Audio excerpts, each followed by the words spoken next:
There are jobs that make sense. Doctor, teacher, engineer. And then there are jobs so ridiculous you hear about them and immediately think, yep, humanity is done. Today we're diving into careers that are so dumb, so chaotic, and so shockingly real, they make a professional bed tester look like a Nobel-level profession. Buckle up, this list gets weird. Fast. What's up, everyone? Welcome back to Fun Amazed, the channel where we expose the wildest real-life nonsense the world somehow allows to exist. If you love dark humor, bizarre stories, and jobs that scream, "My parents are disappointed," go ahead and tap that like, smash subscribe, and ring the bell so you don't miss our next deep dive into human absurdity. Today's episode, Top 5 Dumbest Jobs That Actually Exist, Volume 2. Let's get into this madness. Number 5. Electric shocker. Have you ever woken up and thought, I wonder what it feels like to be electrocuted? Yeah, me neither, because we are normal. But apparently plenty of people out there are like, you know what would make my vacation complete? Temporary nerve damage. Welcome to Toques, a wildly popular party game in Mexico City, where tourists willingly hold onto two metal bars and shock themselves for fun.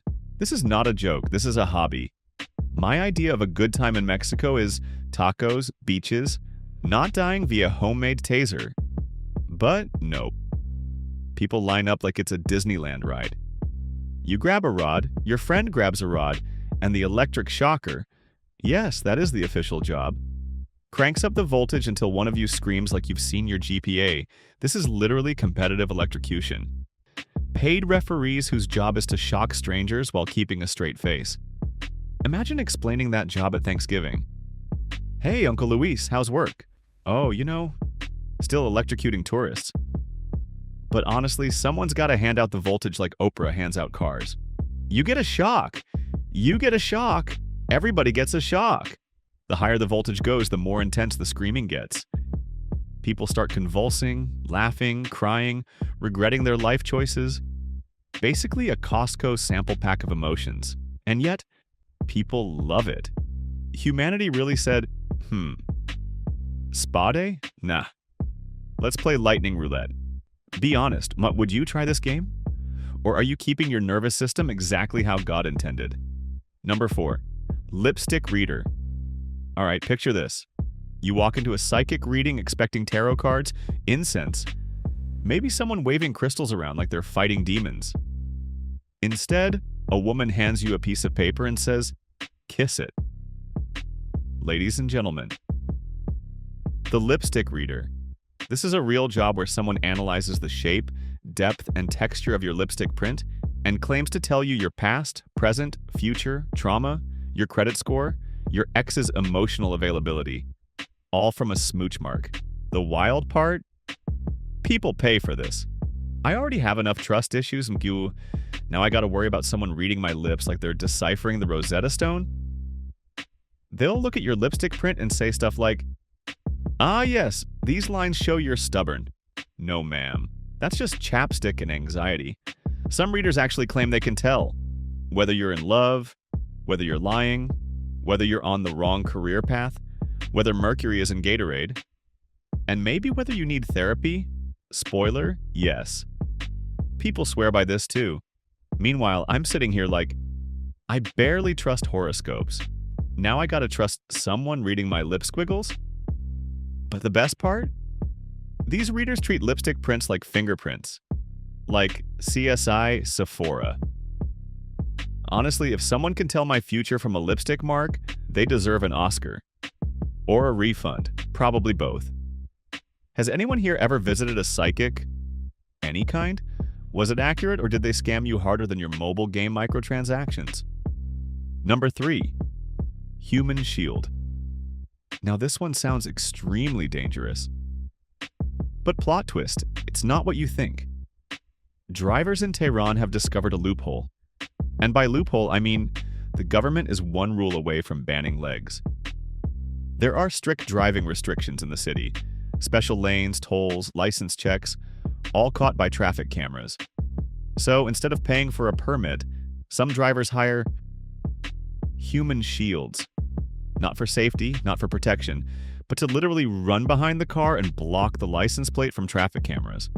Imagine you're jogging behind a car at full speed, sweating your soul out, also some guy in a Hyundai doesn't pay $5. These human shields follow the cars like personal paparazzi, ducking, weaving, sprinting, doing parkour just to stay behind the plate. Meanwhile, the driver is vibing like, "Faster, bro, faster, camera ahead." The authorities have called this a major issue, you think?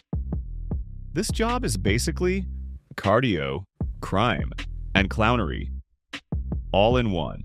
Honestly, if you're willing to run behind a car at 20 miles per hour just to block a camera, at that point, you deserve a gym membership and a raise. Tell me honestly, 1. Would you do this job for $50 an hour? 2. Or would you rather just, follow the law like a normal human? Number 2, professional pusher. Okay, this job broke my brain. You ever seen a subway train during rush hour? People pack themselves in like it's Black Friday at Walmart. Now imagine Tokyo, the busiest trains in the world. People can't physically fit in the doors. So what's the solution? More trains? Better schedules? Teleportation? Nope. Japan said, hire dudes to shove people into the train. And thus, the professional pusher was born. These guys wear uniforms and gloves, and their entire job is to push people, aggressively, professionally, almost artistically, into the train until the doors close. Some mornings are so intense that pushers literally use their entire body to shove passengers in. They're pushing backs, shoulders, heads, bags, everything. Passengers look like they're being vacuum sealed. And the pusher? He steps back proudly like, "My work here is done." Honestly, if I wanted to be shoved that aggressively, I'd go to a Black Friday sale. Would you rather be the person getting pushed? Or the person doing the pushing? Choose wisely. Number 1. Toilet paper. Sniffer. Yes, this is real. No, I'm not kidding.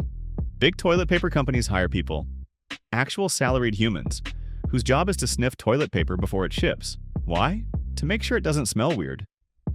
The job you dreamed of as a kid. Their daily routine? Sniff, sniff, sniff. Yep, smells like nothing. This job is equal parts hilarious and disturbing because now I can't unthink it. Someone sniffed the toilet paper in my bathroom. This is a whole department. There are test stations, there are smell grading scales, there are meetings where someone seriously says, sheet number 42 smelled a little off. These people are basically quality control bloodhounds. Humans with the noses of golden retrievers. If they ever quit, they could become FBI scent analysts. But wait, it gets worse. Because if toilet paper sniffing isn't weird enough, there are also professional deodorant sniffers. And what do? They sniff people's armpits. Yeah, suddenly toilet paper sniffing doesn't sound so bad, huh? Imagine walking into your first day of work. If you had to choose between sniffing toilet paper or sniffing strangers' armpits for a living, which one are you picking? There is no right answer, only pain. And that wraps up Top 5 Dumbest Jobs That Actually Exist, Volume 2. From human traffic dodgers to voltage dealers to professional armpit inspectors, this world is a carnival of absurdity. Which job was your favorite? Which one made you lose faith in humanity the fastest? Tell me in the comments. I read all of them, especially the unhinged ones. If you laughed, cringed, or swore you'd never apply for a job again, hit that like button, make sure you subscribe, and ring the bell so you can join us for the next batch of bizarre stories. This is Fun Amazed, signing off, reminding you, no matter how weird your job is, at least you're not sniffing toilet paper.